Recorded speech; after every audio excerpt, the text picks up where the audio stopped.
মাঝে মধ্যে চিন্তা করি এখন তো শীতকাল, এই জন্য বাইরে চুলোয় রান্না করা হচ্ছে, কিন্তু যখন বর্ষাকাল আসবে তখন তো বাইরে রান্না করতে পারবো না, তখন আর চুলোয় রান্না করা খাবার আর খাওয়া হবে না। আসসালামু আলাইকুম, সবাই কেমন আছেন? নতুন একটি ভিডিওতে আপনাদের সবাইকে ওয়েলকাম।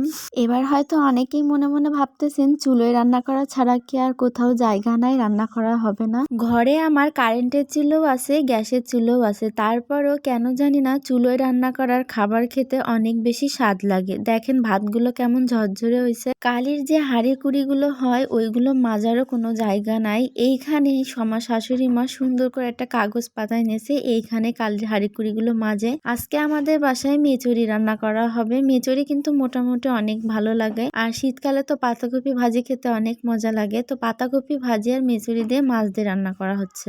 অন্য অন্য তরকারি রান্না করলে যেমন একটা আঠালো ভাব হয়, মেচুরি রান্না করলে কিন্তু ওরকম আঠালো ভাব হয় না। যদি একটা এর ভেতরে বেগুন দেওয়া হয় তাহলে মাশাআল্লাহ অনেক বেশি মজা লাগে। যেহেতু বাসায় বেগুনের ছিল না, এই জন্য আর বেগুন দিয়ে রান্না করা হয়নি, শুধুই আলু দিয়ে রান্না করতেছে।